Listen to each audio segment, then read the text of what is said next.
আমি আমার মা বোনদেরকে বলবো, আপনারা নিজেদেরকে গুছিয়ে সাজিয়ে স্বামীর সামনে উপস্থাপন করুন। অনেক বোনেরা আছে বাইরে যাওয়ার সময় পার্লারিং করে মেকআপ করে সুন্দর জামা কাপড় পরে বাইরে যায়, আর স্বামীর সামনে আসলে বুয়ার মতো থাকে। আছে না নাই? স্বামীর সামনে পচা জামা, ছিঁড়া জামা, চুলের মধ্যে নাই সুগন্ধি, নিজেকে গুছিয়ে রাখে না, সামলে রাখে না, কাজের বুয়ার মতো নিজেকে উপস্থাপন করে স্বামীর সামনে। আর বাইরে গেলে মেকআপ করে পার্লারিং করে যায়। হওয়া দরকার ছিল উল্টা, বাইরে আপনি সাদা সিধা ভাবে যাবেন, বোরকা দিয়ে নিজেকে ঢেকে যাবেন। বাইরে যাওয়ার সময় কোনো নারী পারফিউম ইউজ করে যেতে পারবে না। নারীরা যত পারফিউম ইউজ করতে মনে চায় আপনার বেডরুমে, আপনার স্বামীর সামনে, ঠিক কিনা? স্বামীর সামনে পারফিউম ইউজ করেন, নিজেকে উজাড় করে সাজান স্বামীর জন্য। এই প্রতিটা সাজুগুজুতে সওয়াব আছে না নাই? ইসলাম কতটা চেক এন্ড ব্যালেন্স, কতটা ভারসাম্যপূর্ণ জীবন ব্যবস্থা। খবরদার, নারীরা ডিওডোরেন্ট ইউজ করে বাইরে যেতে পারবে, যেটা সে তার আর্মপিটে ইউজ করে, কিন্তু ঝাঁঝালো পারফিউম বোরকার উপর দিয়ে মেরে কোনো নারী বাইরে যেতে পারবে? কথা বলেন। সুনানে নাসাইর হাদিস, আল্লাহর হাবিব বলেন, আইয়ুমা ইমরাআতিন ইস্তা'সারাত নাফসাহা ফামাররাত আলা কওমিন লিয়াজিদু রিহাহা ফাহিয়া জানিয়া।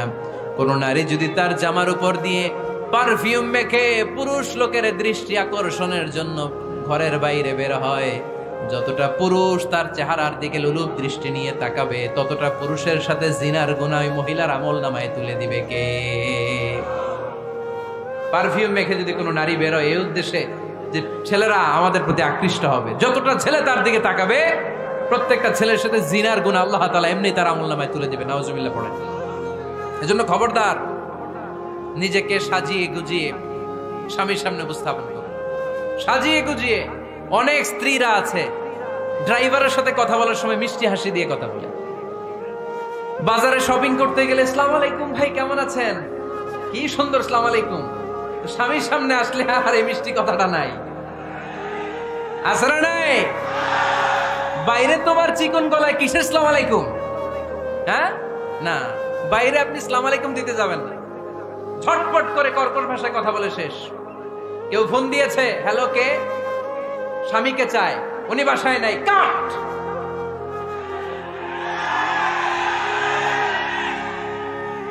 কারে চান? আপনার হাজবেন্ডের, নাই, কাট, শেষ করে দিবেন। মিষ্টি মিষ্টি আসসালামু আলাইকুম আসসালামু আলাইকুম বলা যাবে নাকি? খবরদার, খবরদার।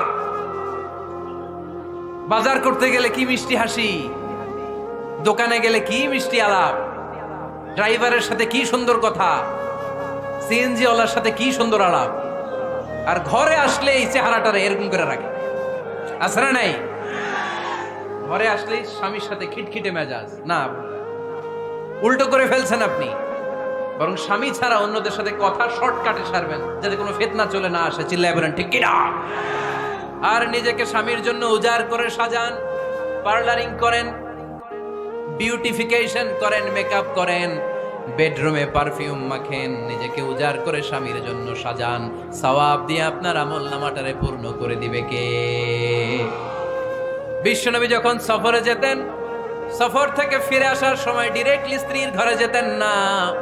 বিশ্বনবী একজনকে ঘরে পাঠিয়ে দিতেন, মদিনার উপকণ্ঠে কিছু সময় অপেক্ষা করতেন, আর বলতেন আজকে আমি আয়েশার ঘরে যাব। আয়েশারে যে বলো আমি এসেছি, কয়েক ঘন্টা পরে আয়েশার ঘরে আমি ঢুকবো। সুবহানাল্লাহ পড়েন।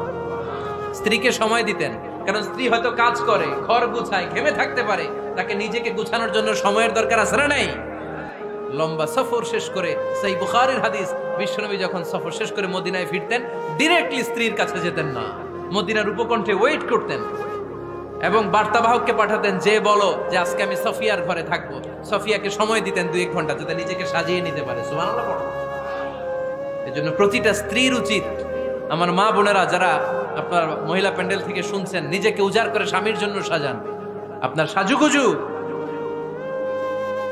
বেগানা পুরুষদের জন্য নয়, যে পুরুষদের সাথে দেখা দেয়া জায়েজ নাই তাদের জন্য নয়, রাস্তার পুরুষের জন্য নয়। আপনার সাজুগুজু, আপনার সৌন্দর্য, আপনার বিউটি সব আল্লাহ তাআলা আপনার স্বামীর জন্য করতে বলেছে। চিল্লায় বলেন ঠিক কিনা?